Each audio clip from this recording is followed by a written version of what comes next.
For over a decade, no-holds-barred conservative populism has dominated the political conversation in America.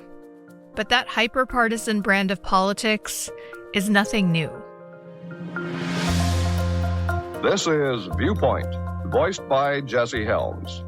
Beginning in the 1950s, one man in North Carolina blazed a trail, combining mass media savvy with a pugnacious, uncompromising style.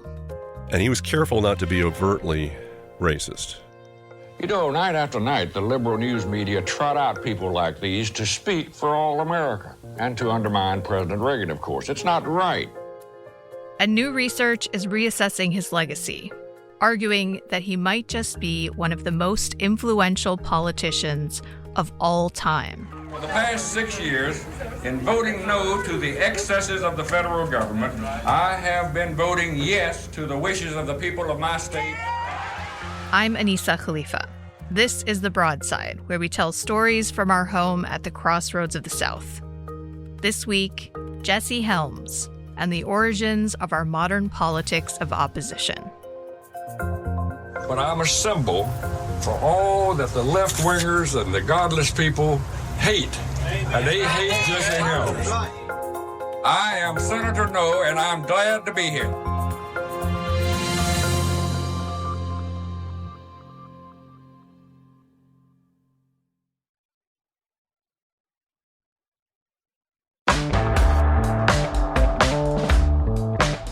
I need the headphones? No. You can wear them if you would like to, but honestly, it's really up to your own preference. Yeah, no. Recently, historian Bill Link joined me for a conversation in our Durham, North Carolina studios. Thanks so much for coming back on the show. It's great to have you back. Yeah, glad to be back. And after we settled in, I kicked things off with one of the most complicated questions in American political history. So, who was Jesse Helms? He was a 5-term senator from North Carolina, one of the key figures in the modern conservative revolution that took place in the late 70s and early 80s. That is the short version. But I invited Bill here to tell a longer and much more fascinating story about Jesse Helms. One that helps explain a lot about the current political environment in America. And that's because he's one of the early practitioners of the politics of opposition and also the politics of dysfunction. The politics of dysfunction. Sound familiar? Bill is a leading Helms scholar and the author of the new book, Jesse Helms, Modern Conservatism and the Politics of Opposition. In it, he argues that Helms is the connective tissue between Richard Nixon's Southern strategy of the 1960s, the Reagan Revolution of the 1980s, and the Trump era we're living in now, the grandfather of our modern partisan news cycle. But Jesse Helms' story started far from the halls of power in Washington, D.C. He grew up during the Great Depression in Monroe, North Carolina. It was a small town, and very much classic North Carolina small town of the early 20th century. Several thousand inhabitants, very strict system of white supremacy, very segregated, a society where Protestant fundamentalism prevailed. A lot of the attitudes that Helms carried with him the rest of his life were formed in the childhood and adolescence that he spent in this little town, Monroe. It was also in Monroe that young Jesse Helms fell in love with the profession that would heavily influence his political career. He became a journalist. In his teens and 20s, he worked as a proofreader, a sports writer, and even a news editor for several newspapers, skills that would also serve him well during World War II. He joined the Navy, but worked as a recruiter, and a lot of the recruiting work was in broadcasting, publicizing the war and trying to drum up support for people enlisting in the Navy. For those of you who want your chance to fight for liberty and to build your own... Helms found that he was good in front of a microphone, so much so that when the war ended, he got into radio broadcasting and then subsequently in television broadcasting, had a whole career in both of those things. Which led to a fateful stop at WRAL in Raleigh, one of the most influential radio outlets in the South.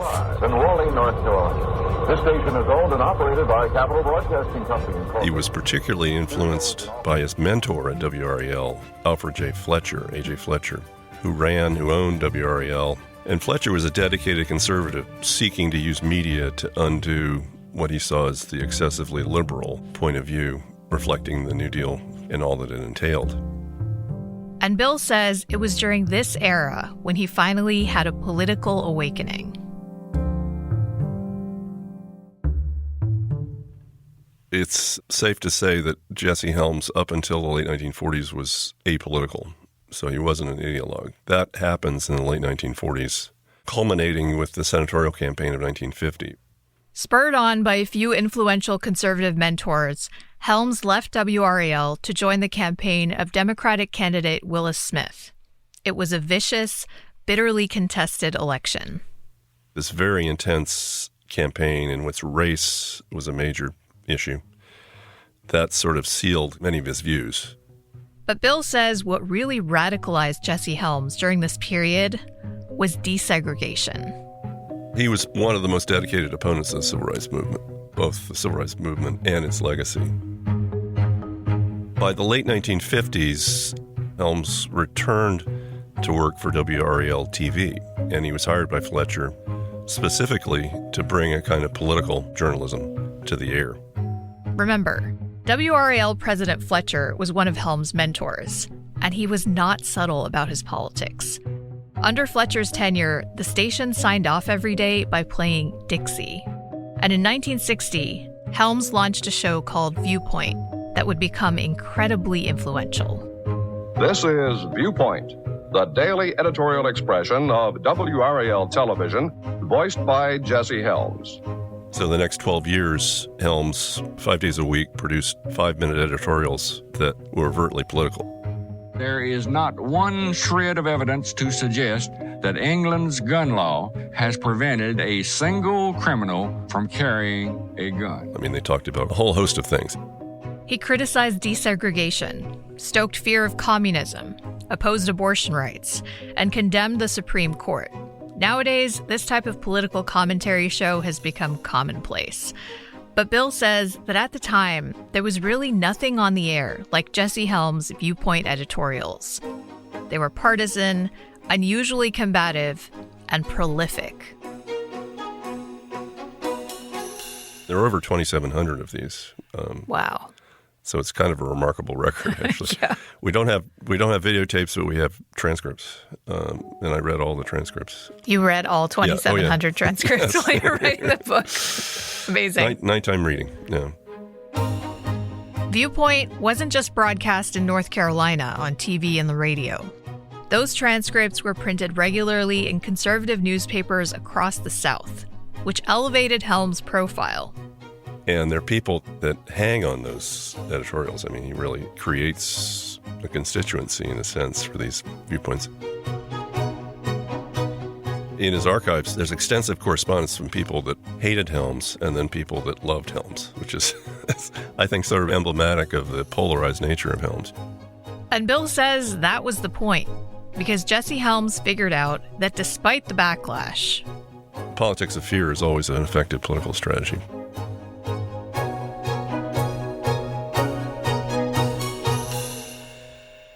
these broadcasts were also the place where Helms first tested out another type of attack, what today we would call the culture wars. In 1966, Helms led a crusade against a grad student teaching freshman English at UNC Chapel Hill. He had the students read Andrew Marvell's To My Coy Mistress, which is a well-known Elizabethan poem. English major, so I've heard of it. You know it. Yes, I know it. Well, Helms took off on that. He claimed this graduate student was trying to corrupt the students by having them write a paper or read a poem about seduction. And there was a huge furor that took place. There was an extensive investigation. The university was trying to, cover themselves, I guess, effectively. It became a national case, actually made, I think it was in Life magazine. The Coy Mistress incident is a pretty clear example of how Helms was able to use his own prudery to make hay politically. The larger point was that the University of North Carolina was a place where students were being indoctrinated. And that's a familiar theme these days as well. Yes. You know, that the UNC was a liberal sort of laboratory where you took the innocent kids in North Carolina and converted them into liberals. With smear campaigns like the Coy Mistress incident, Jesse Helms developed his voice, honed his attacks, and became poised to take his media savvy to an even bigger stage. Is America willing to sell her Chinese friends on Taiwan down the river just to curry favor with the communists in Peking? Coming up after the break, Mr. Helms goes to Washington. Decent, hard-working people of this nation, those who daily pray for the restoration of morality and personal responsibility, will we tonight ignore their yearning for a genuine spiritual rebirth all across this land?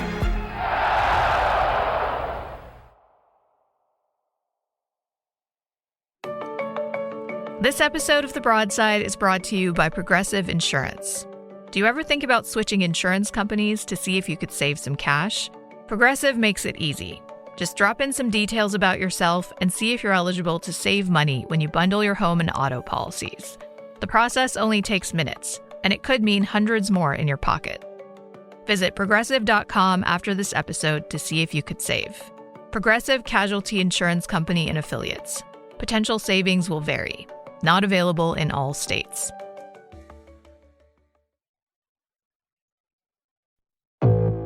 If you sold somebody a loaded gun who you knew was in a vulnerable state and they shot themselves, I think it is murder. Just because you're using the internet doesn't mean you get away with murder. I'm Damon Fairless, host of Hunting Warhead. This season, I take you inside the business of suicide and the places desperate people go when they can't find what they need in the real world.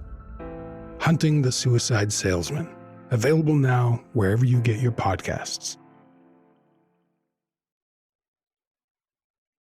We know you enjoy listening to The Broadside because we help you understand this weird, wonderful place that we call home, with in-depth reporting on the stories and the people who have shaped North Carolina. That work is made possible by listener contributions, and your financial support is the reason we're able to make this show every week. If you find these stories and conversations important, please consider making a gift at WUNC.org. During the 1960s, Jesse Helms became an influential voice in broadcast media and a pioneering culture warrior. But in 1972, he set his sights on a loftier goal: the open U.S. Senate seat in his home state of North Carolina. But before announcing his candidacy, he had to pick a party, which at the time was a lot more complicated than you might think. For nearly 100 years, the Democratic Party had dominated the South by appealing to conservative white folks and segregationists like Helms, who was a card-carrying member. But seismic shifts were happening in American politics. National Democratic Party leaders had actually taken the lead in civil rights legislation, which sparked a backlash in the South. At the local level, conservative Democrats are beginning to stray away from the Democratic Party, and that takes a while, but eventually there's a realignment in which the Republican Party becomes a stronger party. But it's a party that's not openly opposed to civil rights, but wants to put a brake on it. This was a big pivot for the party of Abraham Lincoln. Historian and Jesse Helms biographer Bill Link says this Republican appeal to Southern Democrats would later become known as the Southern Strategy. And particularly with Nixon, Richard Nixon openly fashioned a political strategy which was to take advantage of white grievance. Nixon runs in 1968 for president on law and order, and a lot of this is racial, really, racial fears. And to those who say that law and order is the code word for racism, there and here is the reply. Our goal is justice. Justice for every American. So it was in this context that Jesse Helms ran for U.S. Senate as a Republican. And immediately, he opened up a playbook that drew heavily from his time working as an opinion journalist. Simply put, was attack politics.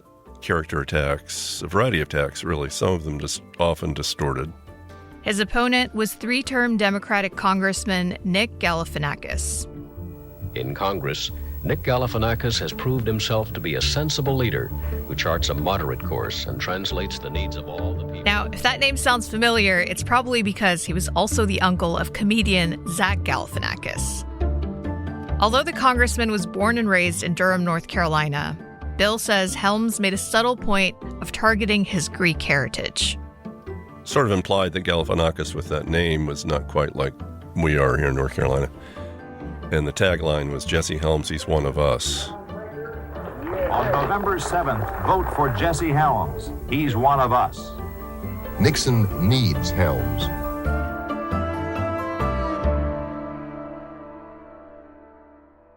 Helms won that election. And once he got to the Senate, he began to pioneer a type of obstructionist politics that took the Republicans' minority position in Congress and turned it to his advantage. This is what Bill calls the politics of opposition. What he does is he uses the amendment process to dramatize his issues, knowing he's going to lose, and use that loss as a way to raise money. They have purchased ads in the New York Times. They have used their little newspaper. They've used every device. Until the 1990s, the first 4 terms of Helms' career, that's his pattern. He's not a person who passes laws. The whole point was to fail loudly and publicly in order to highlight his lonely fight against the elite establishment. So yes, if you want to pitch it as a battle between them and us, fine. They may lick me, but they'll be defeating the American people as well. And it worked. Helms' team developed an innovative direct mail system for grassroots fundraising to capitalize on the attention. It was a polarizing way to practice politics. Helms became known as Senator No. He never won elections by very much, often riding on the coattails of national conservative leaders. But his influence was also undeniable, especially when a new force began to reshape conservative politics in America. He was, I think, one of the fathers of the revitalized Christian right of the late 1970s. We were told politics is dirty business. You fellas run your churches and we'll run the government, and they've done that right in the ground. Bill says that Christian evangelicals had not really been politically active before the 70s, but Helms and leaders like Jerry Falwell were incredibly effective in organizing them around issues like school prayer and abortion. And also this generalized fear about the term in the late 70s was secular humanism, that America is no longer a Christian nation. It's all familiar themes to where we are now, this Christian nationalism that we have now. He's important in bringing the Christian right into the Reagan campaign in 1980, which is a big piece of, how Reagan won. He's one of their own. He's an evangelical himself.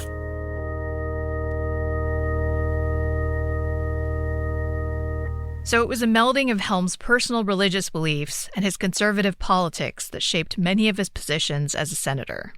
From his anti-feminist opposition to the Equal Rights Amendment, to his obsession with eradicating obscenity from publicly funded art.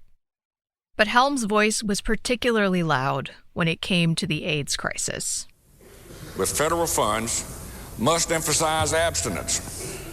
It must not encourage or promote homosexual sexual activity. The flashpoint is AIDS and whether there's going to be federal funding for AIDS, and he opposes it, was able to slow it down for a while. So do you think that Jesse Helms, the individual, slowed down research funding for AIDS? Yeah, without question. Yeah. Wow. I mean... So he had a lot of influence. He had a lot of influence. But Bill says Helms never strayed too far from the issue that animated him most throughout his long career, his enduring disdain for the civil rights movement. In the 80s, a long-proposed federal holiday to honor Martin Luther King Jr. finally came up for a vote. Helms filibustered the bill in the Senate, but it passed with broad support. And yet, this unsuccessful tirade actually earned him support from white voters in his home state, and it forecasted the most infamous moment of his career, which came in the form of a TV attack ad against Democrat Harvey Gantt in 1990. One of the tightest races is in North Carolina. Jesse Helms, the Senate's most conservative member, against a black liberal, Harvey Gantt. and Helms has decided to make a blatant racial appeal. The ad involves a set of hands, white hands, that are gripping a letter, and the letter is a rejection letter for a job, and the job was lost to a black person because of affirmative action. You needed that job, and you were the best qualified, but they had to give it to a minority because of a racial quota. Is that really fair? Harvey Gantt says it is. At that point in time, the polls had Gantt ahead, but this was a turning point in the election. It was a couple of weeks before the election, and a lot of the impact of this ad was really purely to inject race into it. Yeah. In the long term, why was the White Hands ad impactful? Just put in pure terms, I think it was impactful because it showed the continuing potency of the race issue. It hasn't gone away. We did go through a period post-civil rights era where even people on the conservative side were not going to take on race directly. In other words, they were not going to be openly opposed to racial justice. He openly practices the politics of race. That's probably the difference. Did he kind of break the seal on that? Yeah, I think so. And Bill says Helms continued to use racism as a wedge, even as attitudes changed around him. You know, he said to his dying day that civil rights movement was wrong and that the Civil Rights Act was wrong.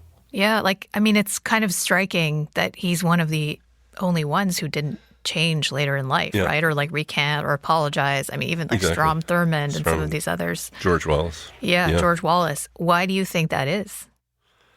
It's just Helms's personality. You know, his graduating class, he was elected the most annoying classmate.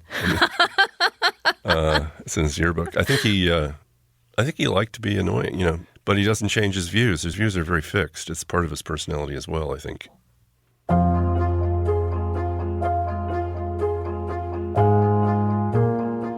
Later in his career, Jesse Helms softened in some other places, just a little. He ushered through major bipartisan legislation on foreign policy issues, like United Nations funding reform and aid to combat malaria. He even became an unlikely ally in the fight against HIV/AIDS in Africa. But today, his domestic style of politics is what a lot of people remember. Whether you like it or not, Helms pioneered many aspects of modern politics: the hyper-partisanship and obstructionism in Congress, the mistrust of institutions, and the use of mass media to supercharge polarization. But in Bill's mind, Helms' most fascinating legacy is how all of that set the stage for the rise of Donald Trump. We're going to keep critical race theory and transgender insanity the hell out of our schools, and we're going to keep men out of women's sports. I am the law and order candidate. A lot of the features you see in the MAGA movement resemble both the style and, in some respects, the message. But of course, there are also some clear differences between the two men. Helms would be horrified by Trump, was horrified. Why? I think the venal corruption, the 3 marriages, Helms was a prude and very judgmental. So there's a sweet irony in that, perhaps, that he ends up with making the lasting contribution to somebody he would consider a reprobate. And paves the way for him, really, in many ways.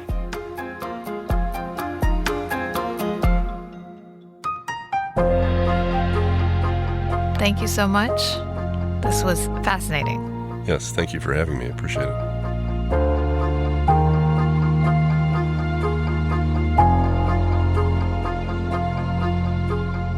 Bill Link is the author of Jesse Helms, Modern Conservatism and the Politics of Opposition. It's out now via the University of North Carolina Press. He also wrote a biography of Helms in 2008 called Righteous Warrior. This week, we used archival audio from NBC News, C-SPAN, CBS News, the documentary film Senator No, the Carl Albert Congressional Research and Studies Center, WRAL, and the Jesse Helms Center. This episode of The Broadside was produced by me, Anissa Khalifa, and our editor, Jared Walker. The rest of our team includes producer Charlie Shelton Ormond and executive producer Wilson Sayre. The Broadside is a production of WUNC News in North Carolina and is part of the NPR network. If you have feedback or a story idea, you can email us at broadside@wunc.org. If you enjoyed the show, leave us a rating, a review, or share it with a friend. Thanks for listening, y'all. We'll be back next week.